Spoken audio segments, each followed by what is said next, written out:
Shalom, shalom. Bonjour, bien-aimés dans le Seigneur. C'est pour notre rendez-vous hebdomadaire de vous et nous dans la prière. Bonjour ou bonsoir, quel que soit le lieu où vous vous trouvez, quel que soit le pays, quel que soit le continent, je vous salue dans le nom de notre Seigneur Jésus. Ce soir, aujourd'hui, nous allons parler de la puissance de la parole ou la parole créatrice de Dieu. La parole créatrice est un thème puissant et inspirant dans la Bible. Dès le commencement, Dieu a utilisé sa parole pour créer l'univers. Dans Genèse 1, au verset 3, il est écrit: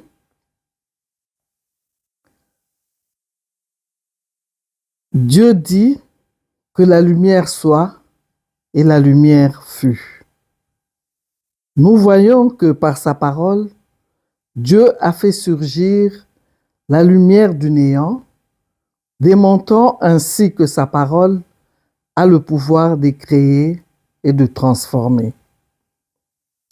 La parole de Dieu ne se limite pas à la création du monde physique. Elle a également le pouvoir de transformer nos vies. Hébreux 4, au verset 12, nous rappelle que la parole de Dieu est vivante et efficace, plus tranchante qu'aucune épée à deux tranchants. Elle pénètre jusqu'au fond de notre être, discernant les pensées et les intentions du cœur. La parole de Dieu est aussi une arme efficace pour le combat. L'apôtre Paul l'affirme dans Éphésiens 6, au verset 17. Il l'affirme en disant en ces termes: Prenez aussi le casque du salut et l'épée de l'esprit qui est la parole de Dieu. Aussi, Jésus aussi, la parole qui est la parole faite chair, nous le dit dans Jean 1, verset 14. Il dit, il est écrit: Il est venu sur terre pour nous révéler la puissance de la parole de Dieu.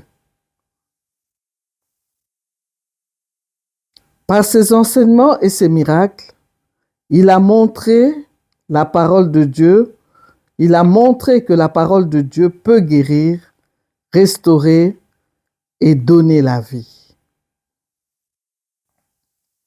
Par exemple, dans Marc 4, au verset 8,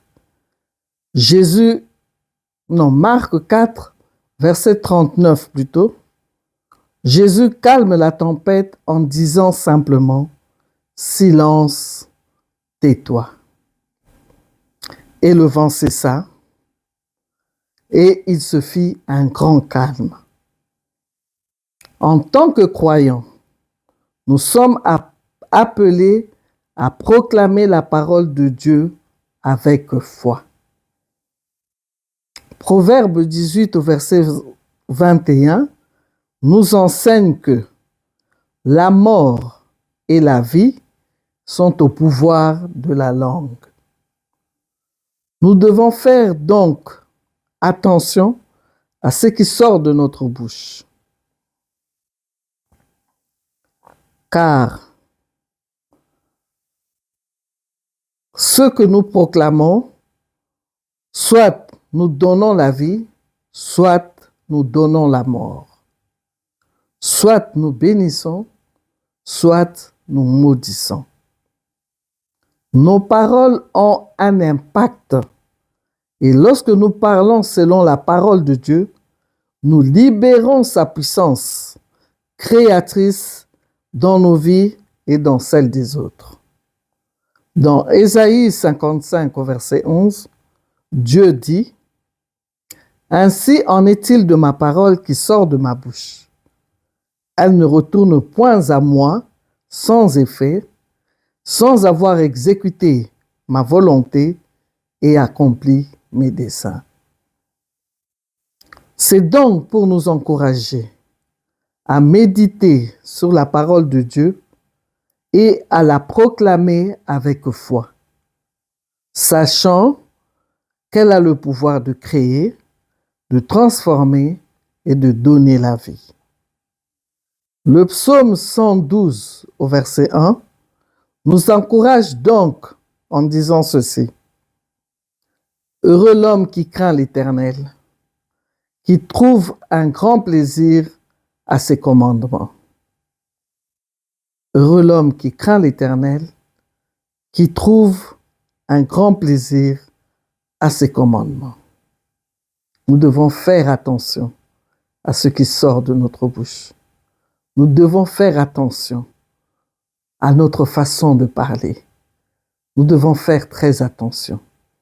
Car la langue, on nous dit, c'est un petit gouvernail, mais il a un pouvoir immense. Bénissons, ne maudissons pas. Amen, amen, amen. Soyez bénis. C'était Maman Brigitte dans Vous et moi dans la prière.